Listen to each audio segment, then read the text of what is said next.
All right, we are back out in the woods and we got some new toys today.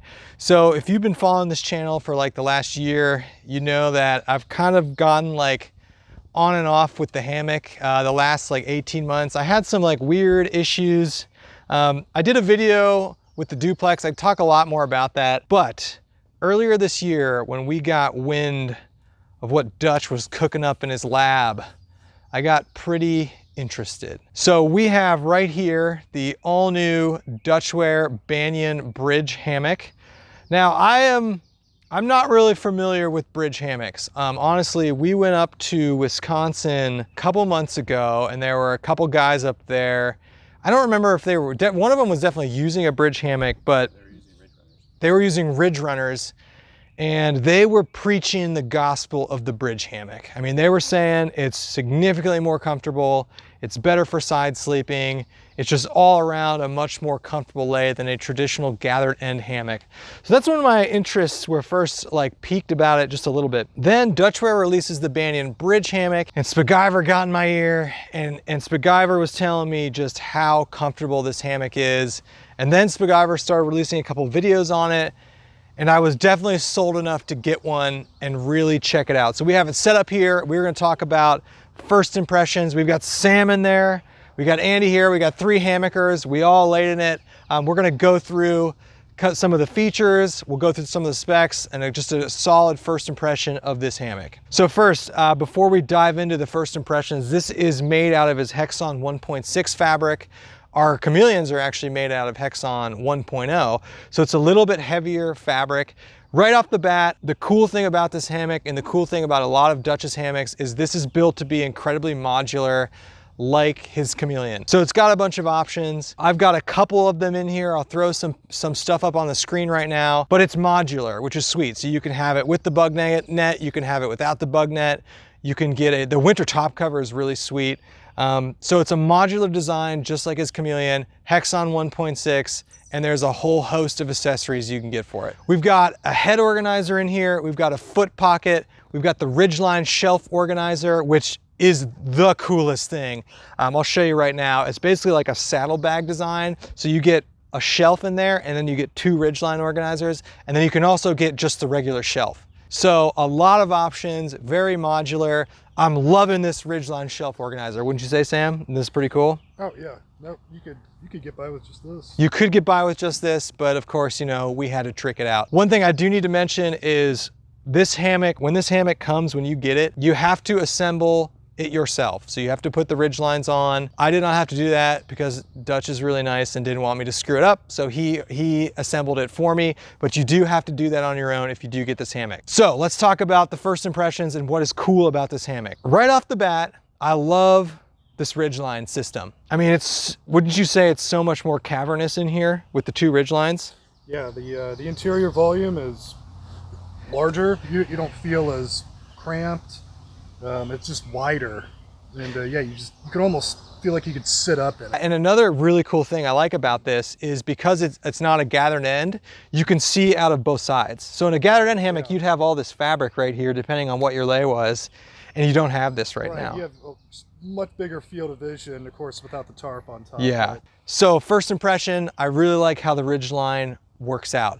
Second impression, and we're not even inside the hammock yet. The fact that you can rig up any underquilt on here, so I'm told, is awesome. That was a big blocker, especially for Andy getting into the bridge hammock design, is like, for instance, on the Warbonnet Ridge Runner, you have to use their own underquilt for it. But the way he designed this, I've got a UGQ Zeppelin on here. It fits perfectly. I'll put some footage up on the screen right now. It was very easy to get on. It seems to be on here good. I haven't tweaked it a lot. I did adjust, you know, the tertiary suspension, as I call it, but without much tweaking, it got on here fine. And I don't see a bunch of like dead pockets of air or anything like that. It was actually pretty cool. I could get this thing on here. Third initial impression before getting in here. The way this thing is built is it's much wider at the head than it is at the feet, obviously. So first off, this isn't like a chameleon where you can pick where you want to put your head.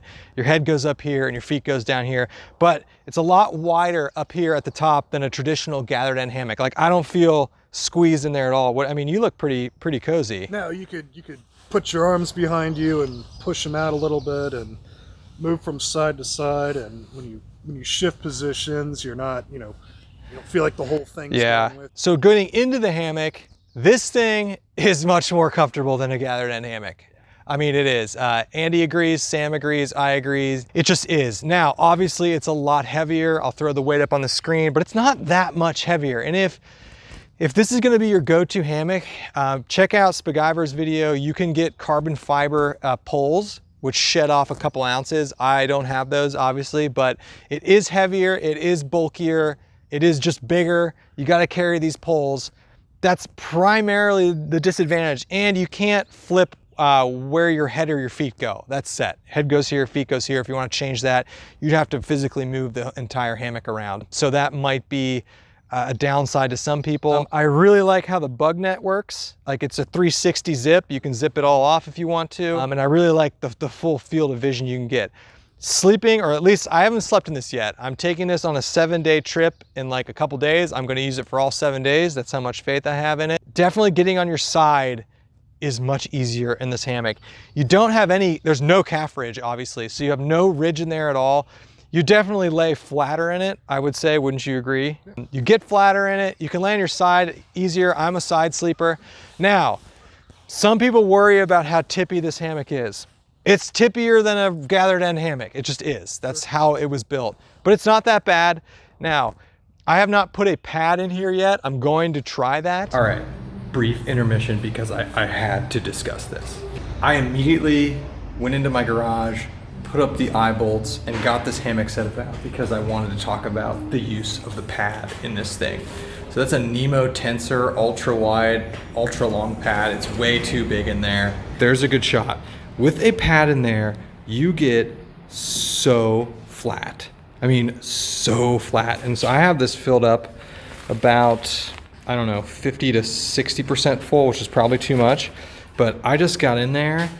If you're a side sleeper, dedicated side sleeper like me, this is way better than the underquilt. I mean, it really flattens that hammock out. It's fantastic. So I'm gonna be using a pad in this thing.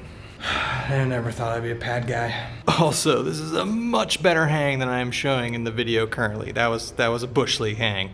I got it dialed in now. I just put the feet very, very, very slightly above the head. That's it. But I got in there like that with the pad, and it is flat city. So flat. Now, there is a weight limit on this. I think it's 250 pounds. I'll put it up on the screen. But we're 6'2". We fit in this thing easily. So first impressions, super comfortable. Not as heavy as I thought it would be. I like how the bug net works, and I really am impressed. I was skeptical with how good this underquilt would fit on here. Now, we've only tried it with the Underground Quilts Zeppelin, which is also what Spaguyver used, and the Zeppelin fits on here perfectly. You just run it through the little dog bone area right there, and it fits fine. Now, another thing some people have talked about with this hammock is how it works with the tarp, and it is wider, and dealing with the tarp is gonna be a little bit different. So let's get a tarp up there. All right, we got a tarp up.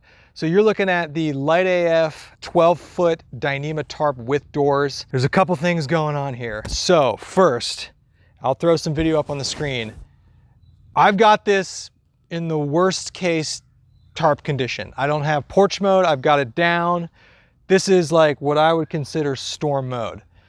These spreader bars are hitting the tarp. Now, I don't have porch mode up. I could bring the tarp up. That is something to consider. I don't know how strong Dyneema is. I don't know if you'd rock around a lot, if you'd puncture it, I don't know. But right here, and I'll show some up, it's touching the tarp.